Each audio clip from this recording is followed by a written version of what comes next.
الحمدللہ رب العالمین اللہم صلی علی محمد وعلی آل محمد۔ السلام علیکم ورحمۃ اللہ وبرکاتہ۔ مشکوٰۃ المصابیح کی حدیث نمبر 211۔ رسول اللہ صلی اللہ علیہ وسلم نے فرمایا، جس شخص کو ناجائز قتل کیا جاتا ہے تو اس کے قتل کا کچھ حصہ آدم علیہ السلام کے پہلے بیٹے پر ہوتا ہے، کیونکہ اس نے قتل کا طریقہ ایجاد کیا تھا۔ حدیث نمبر 212۔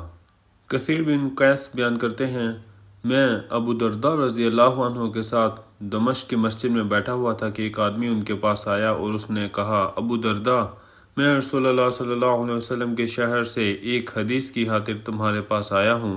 مجھے پتہ چلا ہے کہ آپ اسے اللہ کے رسول صلی اللہ علیہ وسلم سے براہ راست بیان کرتے ہیں، میں کسی اور کام کے لیے نہیں آیا۔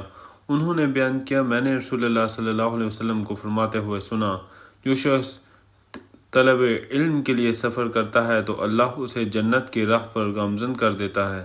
فرشتے طالب علم کی رضامندی کے لیے اپنے پر بچھاتے ہیں۔ زمین و آسمان کی ہر چیز اور پانی کی گہرائی میں مچھلیاں طالب علم کے لیے مغفرت طلب کرتی ہیں۔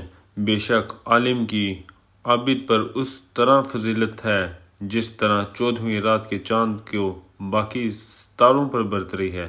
بے شک علماء انبیاء علیہ السلام کے وارث ہیں، اور انبیاء علیہ السلام درہم و دینار نہیں چھوڑ کر جاتے، بلکہ وہ تو صرف علم چھوڑ کر جاتے ہیں، پس جس نے اسے حاصل کر لیا اس نے وافر حصہ حاصل کر لیا۔ حدیث نمبر 213۔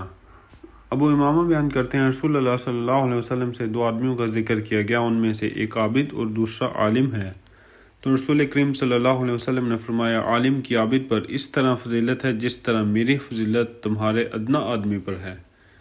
پھر آپ علیہ السلام نے فرمایا، بے شک اللہ، اس کے فرشتے، زمین و آسمان کی مخلوق، حتیٰ کہ چونٹی اپنے بل میں، اور مچھلیاں لوگوں کو خیر و بھلائی کی تعلیم دینے والے کے لیے دعائے خیر کرتے ہیں۔